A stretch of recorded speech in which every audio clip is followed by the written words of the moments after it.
The decision to drop the world's first nuclear bombs in Japan was not an easy choice to make, but the war had to end.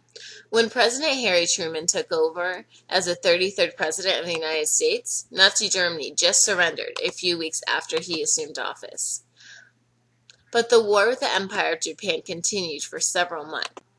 Knowing that the Japanese government would refuse to surrender and might even use suicide bombers against U.S. soldiers if Japan was to invade, led to a great scare in America. Suicide bombers were an example of this extreme behavior that scared Americans into taking extreme measures. These individuals carried out bomb attacks, knowing he or she would be killed in the explosion. With the success of the Manhattan Project, Truman went ahead and approved the nuclear warfare. The Manhattan Project was a research and development project that would produce the first nuclear weapon in World War II. On August 6, 1945, a B-29 bomber would carry an A-bomb known as Little Boy and drop on Hiroshima. The city was significant because it was an embarkation port, an industrial center that was the site of a major military headquarters. It was also an important army port. A B-29 is a plane with guns that can fire by remote control. An A-bomb is short for an atomic bomb, the usual name for a nuclear weapon that uses nuclear fusion as a source of energy.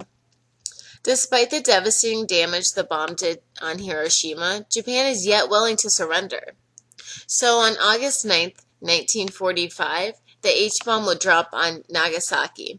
It was chosen because it was one of the largest seaports in southern Japan, and it was of great importance because of its wide-range industrial activity, including production of ammunition, ships, and military equipment. The H-bomb is short for hydrogen bomb, and it is named because it employs fusion and isotopes of hydrogen. Many have criticized President Truman's decision to try to annihilate Japan. Annihilate is defined as total destruction or complete obliteration of an object, having its root in Latin. A more literal translation is to make it into nothing.